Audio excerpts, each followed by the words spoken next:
Welcome back. Here's the Kovacs report. And I tell you what, I couldn't be any more excited than I am right now. We've got Ultimate Spider-Man 19 to look at. Jonathan Hickman and Marco Checchetto are crafting probably one of the best Spidey yarns in decades. This book is hands down for me, probably the best Spidey book on the market right now. And I think one of Marvel's best books too. So I am going to go through it page by page. There will be spoilers, of course. So please do read the book first. Like the video, and hit subscribe if you can too. That would really help me out, and I'd really appreciate it. So look at this cover. Isn't it beautiful? You've got Mr. Negative there with his goons and the Kingpin having a big throwdown with Spidey himself. There's webs everywhere. It's electric. The art is absolutely phenomenal in this book. They really, really, really know how to write and draw Spider-Man. I absolutely love it. I feel like I'm a child again with my first ever Spidey book. It's just so cool. Now, the end of the last issue was heartbreaking. Richard Parker, which is Peter's son, and his girlfriend, the new Black Cat, had a little moment where she betrayed him to the Kingpin and the Sinister Six. They're all stuck in a room together, and it was absolutely heartbreaking. I mean, all remember our first breakup, our first love gone the wrong way. You know, you never forget that, and the pain, it's like a dagger through the heart. I really, really felt for Richard. Anyway, Richard has an ace up his sleeve, or rather his sleeve is his ace, and that is the black suit that he's wearing, which Peter gave him to wear to protect him, because Pete knows what's coming, right? And he thinks if he gives him this state-of-the-art Pico Tech Spidey suit, it can protect him and keep him out of harm's way. But of course, he's just going to get him in more trouble, right? We know what's going on.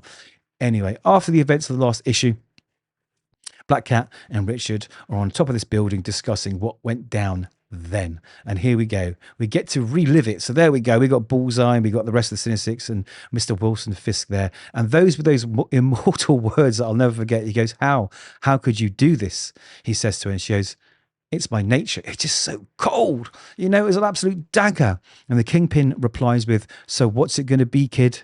The pain and suffering of betraying your fellow heroes, or just plain old pain and suffering? I'm fine with whichever way you want to go. It's dark. And what usually happens here is that the hero kicks in, there's acrobatics, you know, he saves the day, but it doesn't. It gets real. It gets real. So the suit says to him, what are you going to do, Richard? And he says, I don't know. I'm scared, which is exactly what would happen to this young boy. Not only has his heart broken, he's now the threat of being murdered by some of the worst people in the city, right? But the suit says, listen, I can take over if you want me to. Do you? And he goes, yes. And he says, close your eyes, son, and don't open them until I tell you to. And then we get what we've been waiting for. Look at that full page. We get this hulked out, beefcake, venomized Pico suit going bananas. And he certainly does. He's poking the eyes out of Bullseye. He's wrapping everyone up. He's slicing, he's dicing. There's blood getting spat everywhere. It is dark. And just when he comes up to the Black Cat and her father, the original Black Cat, who accidentally fell off a building earlier on in another issue, he stops. And then we jump back to present time and says, I'm sorry we scared you, because he loves her, of course. Anyway, after that event, the few members of the Sinister Six and Wilson Fisk who escaped that moment are reconvening to figure out what to do.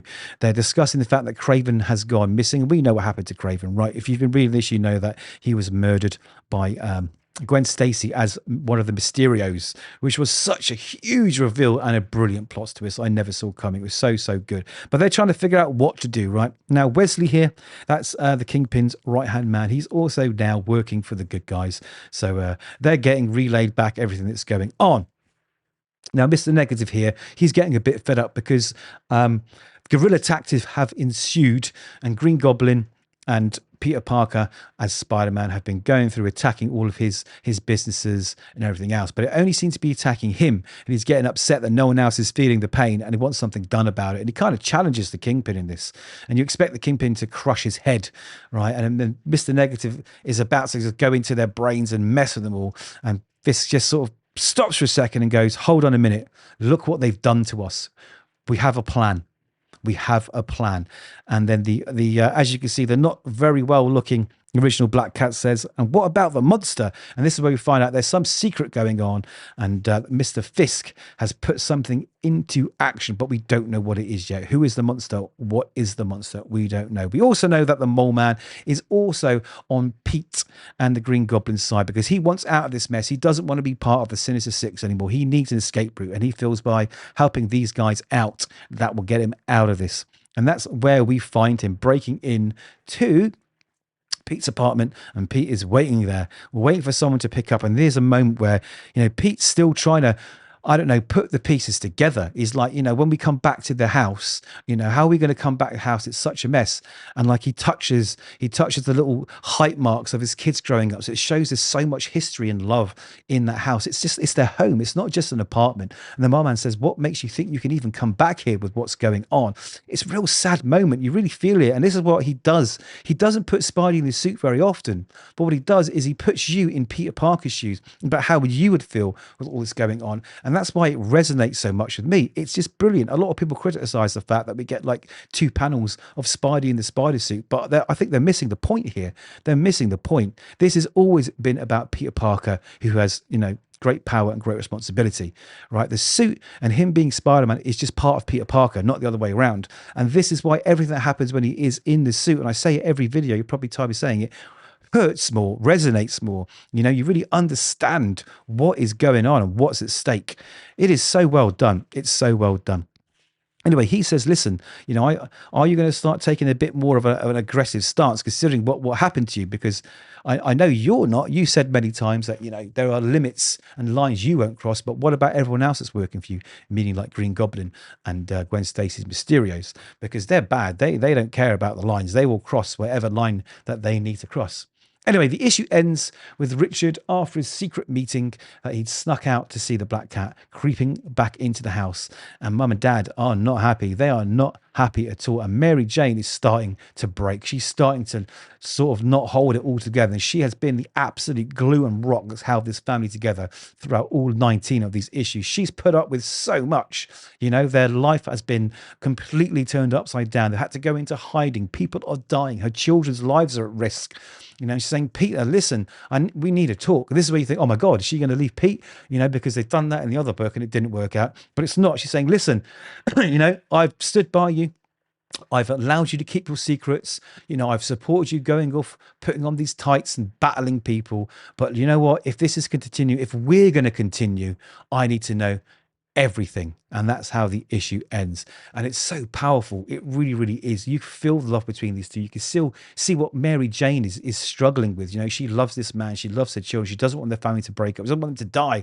But if she's going to be able to sort of carry on going, she needs to know everything that's going on. It just puts more pressure on Pete. It's beautifully done. The nuances with all the emotion, each panel, you just feel every single word. I feel like I'm sitting in that bedroom with the both of them. It is so, so well done. This issue, although it's been criticized for, again, not having a lot of Spider-Man, just knocks my socks off because it's real. It's, Peter Parker has always been the sort of Marvel character that you can relate to. You can step into his shoes and feel like, you're the kid that got the powers.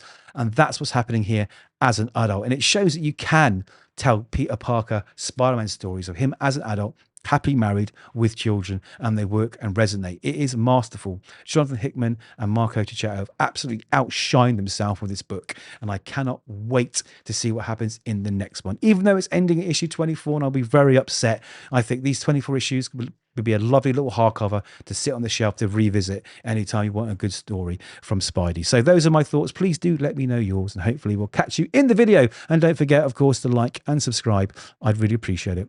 Take care, guys.